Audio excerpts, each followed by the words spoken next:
പ്രിയമുള്ള സഹോദരന്മാരെ, സുഹൃത്തുക്കൾ, നബി സല്ലല്ലാഹു അലൈഹി വസല്ലമ പല സന്ദർഭങ്ങളിലും തൻ്റെ സ്വഹാബിമാർക്ക് സാന്ദർഭികങ്ങളായിട്ടുള്ള ചില ഉപദേശങ്ങളൊക്കെ നൽകാറുണ്ട്.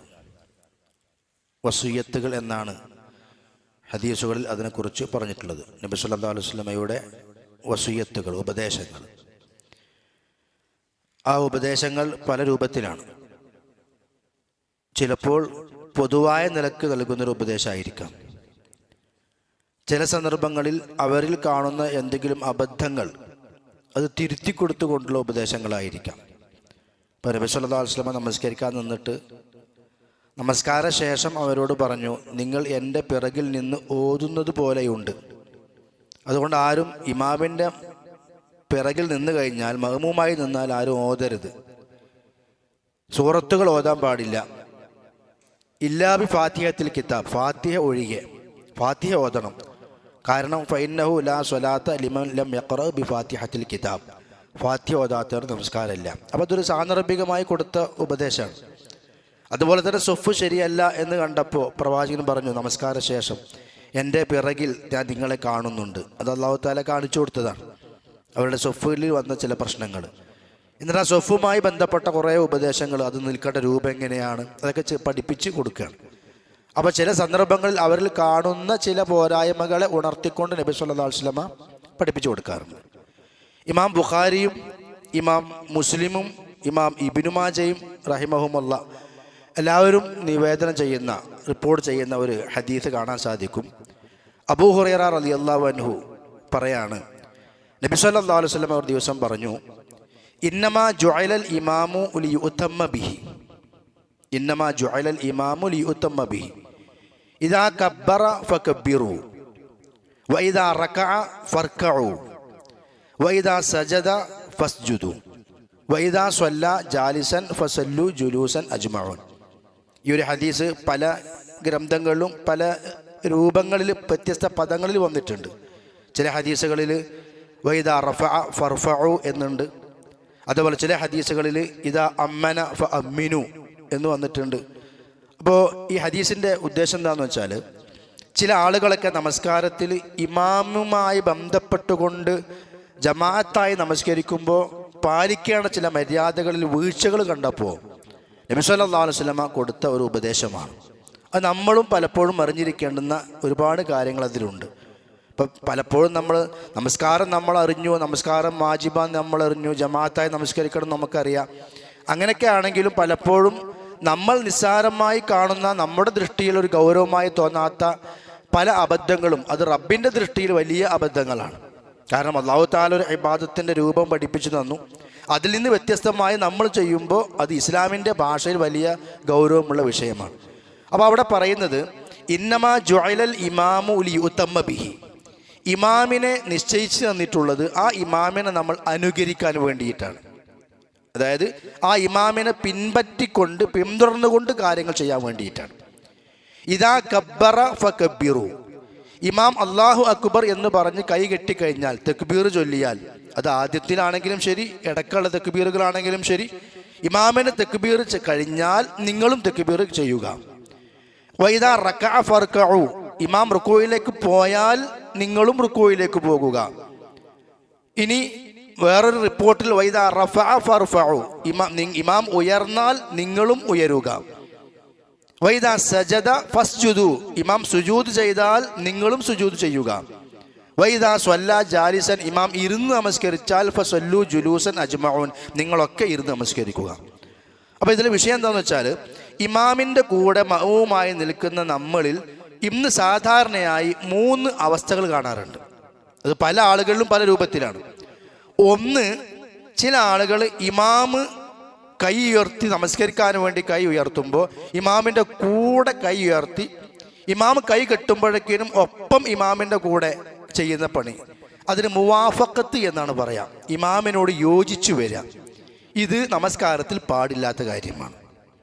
ഇമാമിൻ്റെ ഒപ്പം, ഇമാമ റുക്കൂയിലേക്ക് ഇങ്ങനെ പോവുക, നമ്മളും കൂടെ പോയി. ഇമാം സുജൂദിലേക്ക് എത്തുമ്പോഴേക്കും നമ്മൾ ഇമാമിൻ്റെ കൂടെ ഒപ്പം എത്തി, രണ്ടാളും ഒപ്പം ചെയ്തുകൊണ്ടിരിക്കുക. അത് പാടില്ല. അതിന് മുവാഫഖത്ത് എന്ന് പറയും. ഇമാമിനോട് മഅ്മൂം യോജിച്ചു വരിക. അങ്ങനെ യോജിച്ചു വരാൻ പാടില്ല.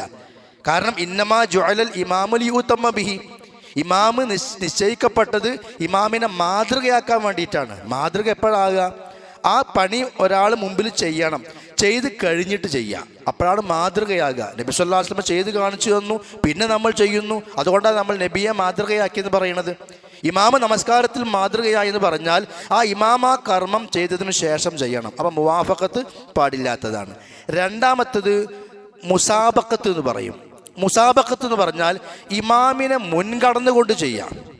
അതായത് ഇപ്പം ചില ആളുകൾക്ക് ഇമാം ഓതുന്ന സൂറത്ത് അറിയാമെന്ന് വെക്കുക.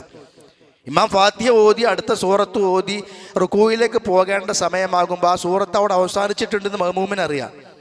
അപ്പോൾ മഅ്മൂമിന് അത് അറിയുന്നത് കൊണ്ട് ഇമാം അല്ലാഹു അക്ബർ എന്ന് പറഞ്ഞ് റുക്കൂയിലേക്ക് പോകുന്നതിന് മുമ്പ് തന്നെ ഇവന് കൈയൊക്കെ പൊതിച്ച് ഒരുങ്ങി കഴിഞ്ഞിട്ടുണ്ടാവും. അത് ഇമാമിനെ മുൻകടക്കാണ്, അതിന് മുസാബഖത്ത് എന്നാണ് പറയാം. അതുപോലെ തന്നെ ഇമാം റുക്കൂയിലേക്ക് പോവുകയാണ്, ഇവന് ഇമാമിൻ്റെ കൂടെ പോയിട്ട് ഇമാമിൻ്റെ മുമ്പേ ഇവൻ റുക്കൂയിലെത്തിയിട്ടുണ്ടാവും മഅ്മൂമ്. ചില ആളുകൾ ഇമാം ഇപ്പം പ്രത്യേകിച്ചും ഇമാം പോലെ മുട്ടുവേദനക്കുള്ള ആളാണെങ്കിൽ അവൻ അല്ലാഹു അക്ബർ എന്ന് പറഞ്ഞ് റുക്കൂയിൽ സുജൂദിക്ക് പോകുന്നേ ഉണ്ടാവുള്ളൂ, മഅ്മൂം അവിടെ എത്തിക്കഴിഞ്ഞിട്ടുണ്ടാവും. അതുപോലെ തന്നെ റുക്കൂ സുജൂദിന് ഉയരുന്ന കാര്യത്തിലും ഇതിന് മുസാബഖത്ത് എന്ന് പറയും. ഇമാമിനെ മുൻകടന്നുകൊണ്ട് പ്രവർത്തിക്കുക. ഇത് വലിയ ഗൗരവമുള്ള വിഷയമാണ്. ഹദീസിൽ കാണാം, അമാ യഖ്ശല്ലദി യർഫഉ റഅസഹു ഖബ്ലൽ ഇമാമി അൻ യുഹവ്വില അല്ലാഹു റഅസഹു റഅസ ഹിമാർ ഔ യജ്അല സൂറത്തഹു സൂറത ഹിമാർ. ഇമാമിൻ്റെ മുമ്പ് തല ഉയർത്തുന്ന ആളുകൾ തങ്ങളുടെ തലയെ അല്ലാഹു തആല കഴുതയുടെ തലയാക്കി മാറ്റുന്നതിനെ ഭയപ്പെടുന്നില്ലേ? അല്ലെങ്കിൽ അവൻ്റെ രൂപത്തെ മുഴുവൻ അല്ലാഹ് കഴുതയുടെ രൂപമാക്കി മാറ്റുന്നതിനെ ഭയപ്പെടുന്നില്ലേ എന്ന് നബി സല്ലല്ലാഹു അലൈഹി വസല്ലം ഒരു ഹദീസിലൂടെ അതും ഒരു ഉപദേശം എന്നുള്ള നിലക്ക് അത് കാര്യം പഠിപ്പിക്കുന്നുണ്ട്. അപ്പോൾ ഇമാമിൻ്റെ ഒപ്പം മുവാഫഖത്ത് പാടില്ല, ഇമാമിനെ മുൻകടന്നുകൊണ്ട് മുസാബഖത്ത് അതും വരാനും പാടില്ല. പിന്നെ എന്താണ് വേണ്ടത്? അതാണ് മുതാബഅത്ത്. മുതാബഅത്ത് എന്ന് പറഞ്ഞാൽ പിന്തുടരൽ. ഇമാം അല്ലാഹു അക്ബർ എന്ന് പറഞ്ഞ് കൈകെട്ടി, ആ കൈകെട്ടി ഇമാം കെട്ടിക്കഴിഞ്ഞിട്ടാണ് ശേഷമാണ് നമ്മൾ എന്ത് ചെയ്യേണ്ടത്? ആ കൈ ഉയർത്തി നമ്മൾ കെട്ടേണ്ടത്.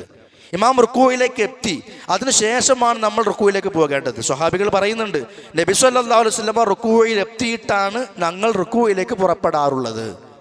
അപ്പോഴാണ് ഈ മുതാബഅത്ത് വരുന്നത്, ഇമാമിനെ പിൻപറ്റുന്ന അവസ്ഥ വരുന്നത്. ഈ നബി സല്ലല്ലാഹു അലൈഹി വസല്ലം സുജൂദിലേക്ക് എത്തിയതിന് ശേഷമാണ് ഞങ്ങൾ സുജൂദിലേക്ക് പുറപ്പെടാറുള്ളത്. അപ്പം ഇതാണ് മൂന്നാമത്തെ രൂപം, ഇതാണ് ചെയ്യേണ്ടത്. ആ ഇമാമിൻ്റെ കൂടെയല്ല, ഇമാമിനെ മുൻകടന്നുകൊണ്ടല്ല, ഇമാമിനെ മറികടന്നുകൊണ്ടല്ല, മറിച്ച് ഇമാമിനെ മാതൃകയാക്കി ഇമാമിൻ്റെ പിറകെ നമ്മളിങ്ങനെ പോയിക്കൊണ്ടിരിക്കുക. ഈ ഒരു കാര്യമാണ് നബി സല്ലല്ലാഹു അലൈഹി വസല്ലം ഈ ഹദീസിലൂടെ പഠിപ്പിച്ചത്. ഇദാ കബ്ബറൽ ഇമാമു ഫകബ്ബിറു. ഇമാം പിന്നെ തക്ബീർ ചൊല്ലിക്കഴിഞ്ഞാൽ നിങ്ങളും തക്ബീർ ചൊല്ലുക. അപ്പം ഇദാ കബ്ബറ, ആ പണി കഴിയണം. അതാണ് ഇദാ എന്നുള്ള പ്രയോഗത്തിൻ്റെ പിന്നെ പ്രത്യേകത അറബി ഭാഷാ നിയമപ്രകാരം. അത് കഴിഞ്ഞാൽ എന്നാണ്. അപ്പം ഇദാ ജാഅ നസ്റുല്ലാഹി, അള്ളാഹുവിൻ്റെ സഹായം വന്ന് കിട്ടിക്കഴിഞ്ഞാൽ അപ്പോൾ നിങ്ങൾ ഇന്നത് ചെയ്യുക. ഇദാ ജാഅ നസ്റുല്ലാഹി വൽ ഫത്ഹു വറഅയ്ത അന്നാസ യദ്ഖുലൂന ഫീ ദീനില്ലാഹി അഫ്വാജ ഫസബ്ബിഹ്. അള്ളാഹുവിൻ്റെ സഹായം വന്ന് കിട്ടിക്കഴിഞ്ഞു, അത് കിട്ടിക്കഴിഞ്ഞാൽ അപ്പം നിങ്ങൾ എന്ത് ചെയ്യണം? ഫസബ്ബിഹ്, അള്ളാഹുവിനെ പുകഴ്ത്തണം എന്ന് നബി സല്ലല്ലാഹു അലൈഹി വസല്ലമയോട് അത് പ്രവാചകൻ നടത്തിയ ദഅവത്തിൻ്റെ ഫലമായിട്ട് അവസാന സമയത്ത് അള്ളാഹു കൊടുത്തൊരു കൽപ്പനയാണ്. അപ്പോൾ ഇദാ എന്നുള്ള പ്രയോഗം തന്നെ എന്താണ്? ഒരു സംഗതി കഴിഞ്ഞാൽ പിന്നീട് പിറകിൽ ചെയ്യുന്ന രൂപത്തിലാണ്. പിന്നെ സാന്ദർഭികമായ ഒരു കാര്യം കൂടി സൂചിപ്പിക്കട്ടെ. ചില ആളുകൾ ഇമാമിനെ വളരെ വൈകിക്കൊണ്ട് പോകുന്നത് കാണാം.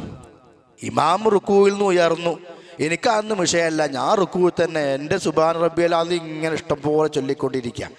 അത് വർദ്ധിപ്പിക്കുക, അതിന് കുഴപ്പമൊന്നുമില്ല. 1 ചൊല്ല, അതാണ് വാജിബ്.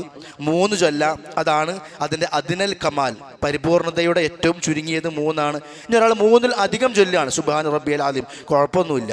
പക്ഷെ അത് സ്വന്തം ഒറ്റക്ക് നമസ്കരിക്കുമ്പോഴാണ്.